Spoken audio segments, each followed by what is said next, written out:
नमस्कार दोस्तों, मैं हूं मोहित चाणक और आज मैं बात करने वाला हूं आरबीएनएल लिमिटेड के बारे में। तो दोस्तों इस वीडियो में मैं आपको इस कंपनी का डीप एनालिसिस करके बताने वाला हूं और आपको बताऊंगा कि क्या ये शेयर हमारे लिए मल्टीबैगर साबित होगा या फिर बाकी पीएसयू कंपनियों की तरह ये भी हमारा पैसा डुबाएगा। अगर आरबीएनएल शेयर में आपका इंटरेस्ट है तो ये वीडियो बहुत ही ज़्यादा इंटरेस्टिंग होने वाला है। एक तो अगर आपको आरबीएनएल में इंटरेस्ट है और दूसरा अगर आप कोई मल्टी बैगर शेयर ढूंढ रहे हैं तो ये वीडियो आपको काफ़ी ज़्यादा हेल्प करने वाला है। अगर आप चैनल पे नए हैं तो आप हमारा चैनल ज़रूर सब्सक्राइब करें और अगर आप डेली अपडेट्स पाना चाहते हैं स्टॉक मार्केट के रिलेटेड तो आप हमें इंस्टाग्राम या फिर टेलीग्राम चैनल पे फॉलो कर सकते हैं। लिंक जो है मैंने आपको डिस्क्रिप्शन में दे दिया है। तो दोस्तों बात करते हैं अभी आरबीएनएल की। तो आरबीएनएल का जो पूरा नाम है वो है दोस्तों रेलवे विकास निगम लिमिटेड। और दोस्तों आप नाम से ही अंदाज़ा लगा सकते हैं कि ये एक कंपनी जो है दोस्तों रेलवे को डेवलप करती है। अगर मैं बात करूं दोस्तों इनके धंधे की तो धंधा जो है इनका बहुत ही मस्त है। मैं आपको बताऊंगा कि आने वाले समय में क्यों इनका धंधा बहुत तेजी से डेवलप होगा, तेजी से डेवलप हो रहा है और क्यों आने वाले समय में ये तेजी से डेवलप होगा। तो दोस्तों बात करें अगर इनके धंधे की तो दोस्तों इनका रेलवे को डेवलप करने का धंधा है। इंजीनियरिंग का ये रेलवेज में काम करते हैं। अगर मैं बात करूं दोस्तों इनके प्रोजेक्ट्स की तो जो इनके कंप्लीटेड प्रोजेक्ट है अगर मैं उनकी बात करूं तो फोंग की सोलापुर डबलिंग लाइन जो है दोस्तों इन्होंने की है। Diva Kalyan 5th and 6th line जो है दोस्तों इन्होंने प्रोजेक्ट कंप्लीट किया है। पनवेल जसाई जेएनपीटी डबलिंग जो है दोस्तों इन्होंने की है। तो ये तो हो गए दोस्तों कंप्लीटेड प्रोजेक्ट्स। उसके बाद अगर मैं ऑन गोइंग प्रोजेक्ट्स की बात करूं तो कोलकाता मेट्रो लाइन 3 हो गया, लखनऊ हो गया दोस्तों, उसके बाद दियोदर जैसी जो है दोस्तों इन्होंने डबल लाइन प्रोजेक्ट्स इनके अभी ऑनगोइंग हैं। तो ये तो बात होगी दोस्तों इनके धंधे की। उसके बाद अभी इनके बात करते हैं मार्केट कैप की। तो मार्केट कैप है इनकी 4055 करोड़। उसके बाद अगर मैं बात करूं दोस्तों इनके बुक वैल्यू की तो बुक वैल्यू है 14.54 और अगर करंट मार्केट प्राइस की मैं बात करूं तो करंट मार्केट प्राइस जो है दोस्तों वो चल रहा है 19.35। आप देख सकते हैं ये स्टॉक अपनी बुक वैल्यू के नीचे ट्रेड कर रहा है। अगर मैं बात करूं दोस्तों इसके लो की तो इस स्टॉक ने 10 रुपीस के आसपास लो बनाया था। वहां से ये स्टॉक अभी भी 100% के रिटर्न्स के ऊपर मिल रहा है। उसके बाद अगर मैं बात करूं दोस्तों ROCE की यानी कि रिटर्न ऑन कैपिटल एम्प्लॉयड तो 13.07% इनका रिटर्न ऑन कैपिटल एम्प्लॉयड है। डिविडेंड यील्ड की अगर मैं बात करूं तो 4.56% है और ये आपको बढ़ता हुआ जरूर दिखेगा। रिसेंटली आपने देखा होगा कि कंपनी ने 1 रुपये पर शेयर का डिविडेंड जो है दोस्तों सजेस्ट किया था। उसके बाद अगर हम बात करें दोस्तों ईपीएस की तो ईपीएस जो है दोस्तों 3.42 पर शेयर है जो डेफिनेटली काफी ज्यादा अट्रैक्टिव लगता है। वीडियो की स्टार्टिंग में मैंने आपको बोला था कि मैं आपको एडवांटेजेस और डिसएडवांटेजेस बताऊंगा और उसी से आपको पता चलेगा कि ये कंपनी आने वाले समय में मल्टीबैगर शेयर बन सकती है या फिर नहीं। तो चलिए दोस्तों बात करते हैं पहले एडवांटेजेस की। एडवांटेजेस के ऊपर फोकस करना बहुत ही जरूरी है। तो दोस्तों चलिए बात करते हैं इनके एडवांटेजेस की।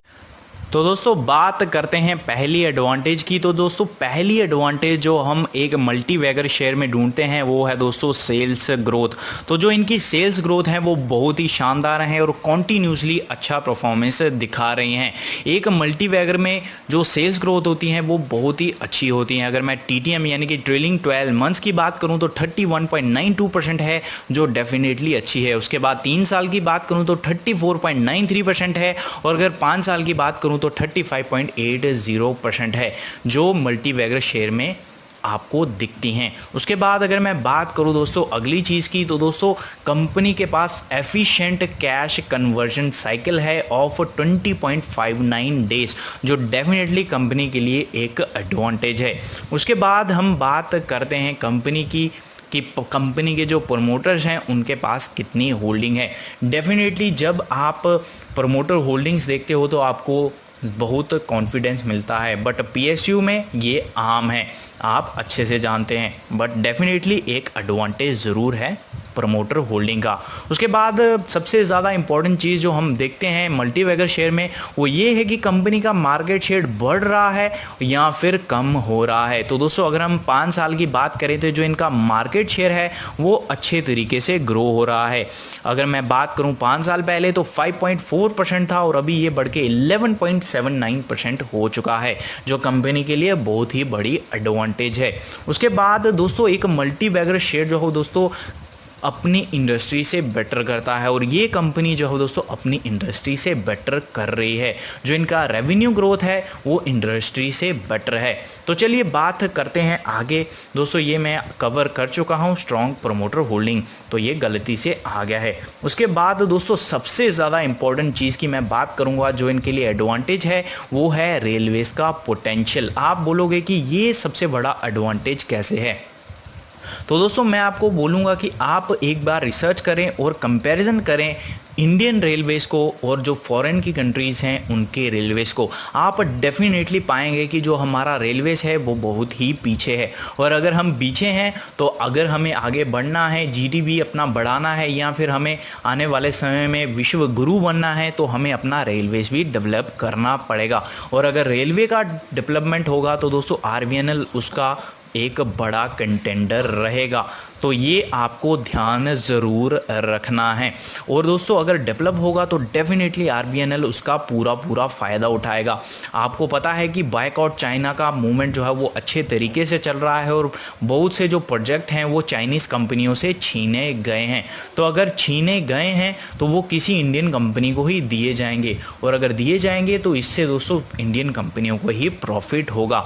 उसके बाद बात करते हैं दोस्तों एक और एडवांटेज की। तो दोस्तों एडवांटेज ये है कि इनका जो डिविडेंड डील है वो काफ़ी शानदार है, और ये आने वाले समय में आपको बढ़ता हुआ ज़रूर दिखेगा। पीएसयू कंपनी है तो डिविडेंड तो आपको अच्छा खासा देगी ही देगी। उसके बाद बात करते हैं डिसएडवांटेजेस की। डिसएडवांटेजेस के बारे में बात करना बहुत ही ज़रूरी है। अगर आप कंपनी में एडवांटेजेस ही देखते रहोगे तो आपको डिसएडवांटेजेस नहीं दिखेंगी, और यहीं से आपको दिक्कतें जो हैं दोस्तों आना शुरू होंगी। तो दोस्तों बात करते हैं अभी डिसएडवांटेजेस की। तो डिसएडवांटेजेस की बात करूं तो पहले जो है वो दोस्तों आपको ध्यान रखना चाहिए कि इनकी कॉन्टीजेंट लाइबिलिटीज़ कैसी हैं।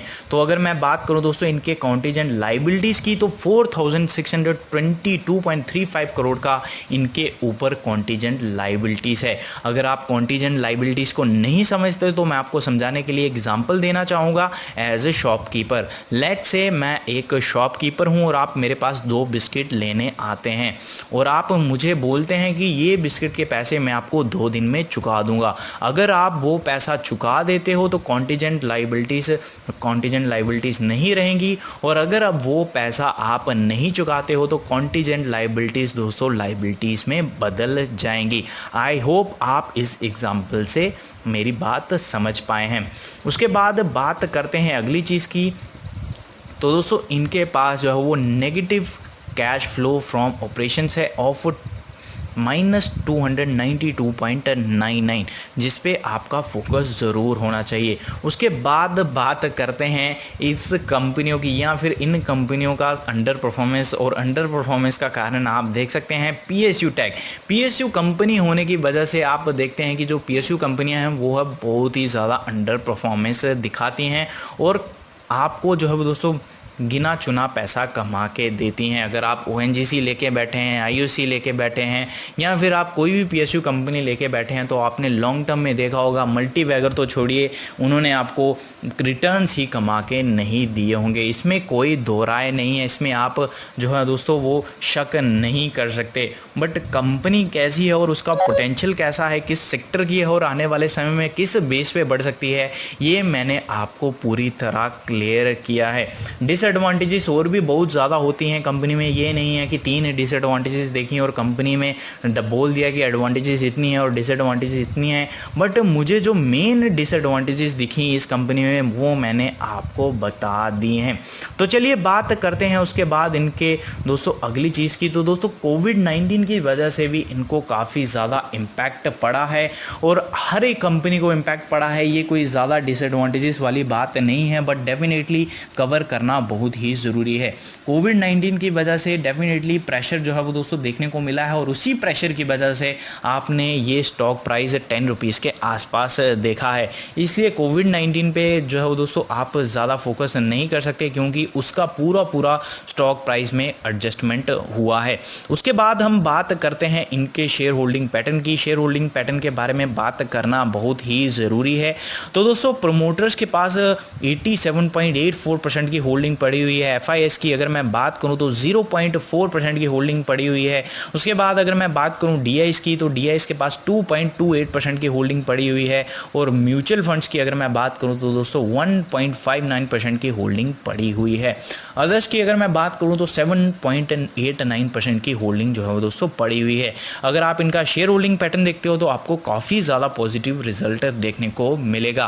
डेफिनेटली थोड़ा बहुत अप डाउन जो है वो दोस्तों देखने को आपको ज़रूर मिलेगा इनके शेयर होल्डिंग पैटर्न में, बट कोविड-19 की वजह से इतना जो चीज़ें हैं वो एडजस्टेबल है और रीज़नेबल हैं और इसमें आप ज़्यादा बात नहीं कर सकते कि ये दिक्कत है या फिर वो दिक्कत है।